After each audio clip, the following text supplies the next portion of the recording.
Okay, let's talk about what you can use to color your castle. So whatever you have in your kit is what you can use. Now, I recommend using crayons because there are lots of different colors in the crayon packs, like gray for stone, brown for stone, things like that. We don't have a lot of colors of markers to be able to color your castle, so I would recommend not using markers.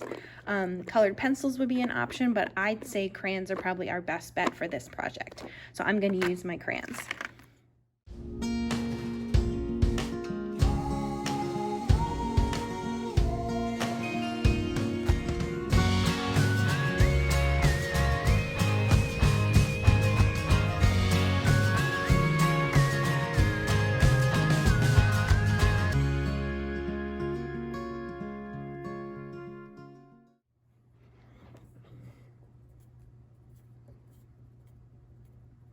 Here I'm just putting some lines on my front of my castle to make it look kind of like stone or brick, just to give it a little bit more texture.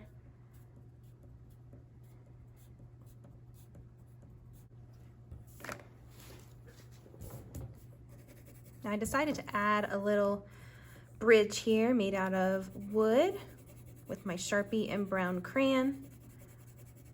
So I felt like the space down here was a little too empty. It needed a little something, so I added that in.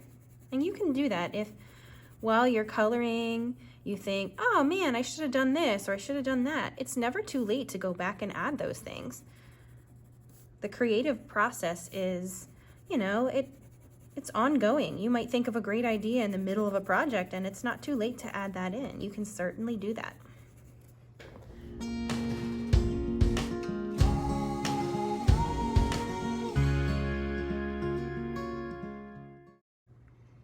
Now I've got a couple blues here in my pack, and it's kind of hard to tell sometimes which blue I want to use for the sky. So what I'm going to do is test it out on the back. That's a pretty good one. That's a pretty good one. That one's a little bit too dark, so I'm not going to use that one. And that one's a little bit too teal, so I'm not going to use that one either. So either of these would be good. Let's see. I think we have a winner, that one. So before I start coloring the sky, I'm going to start adding some clouds and things in the sky.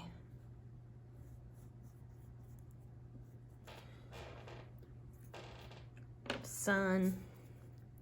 And then I'm going to color around those things with the blue.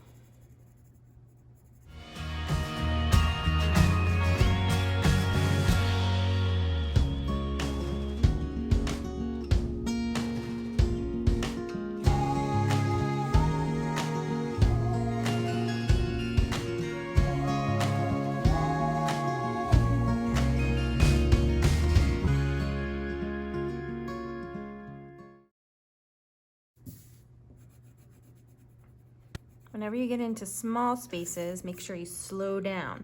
When you have big spaces in your coloring, you can color a little bit faster. But whenever you get to small spaces, you want to slow it down a little bit to get around all those edges and get into those small spaces.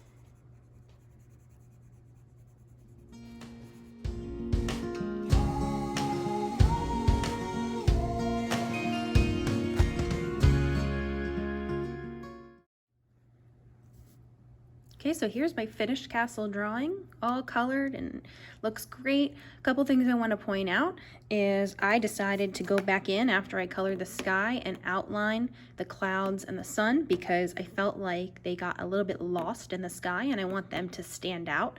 And I also want them to match the rest of my castle drawing. The second thing I want to point out is when you're coloring, make sure you're taking your time. Don't scribble. I don't want to see any empty white spaces or any peekaboos. As third graders, you guys know the difference between good quality coloring and sloppy coloring. So make sure that you're taking your time and going nice and slow with your coloring. The last thing I want to point out is when you're coloring the sky, make sure that you bring that color all the way down to the bottom of the paper or to the bottom of the ground, where the ground is. Because if you look outside and we look at the sky and the ground and compare them, the sky goes all the way down to the bottom.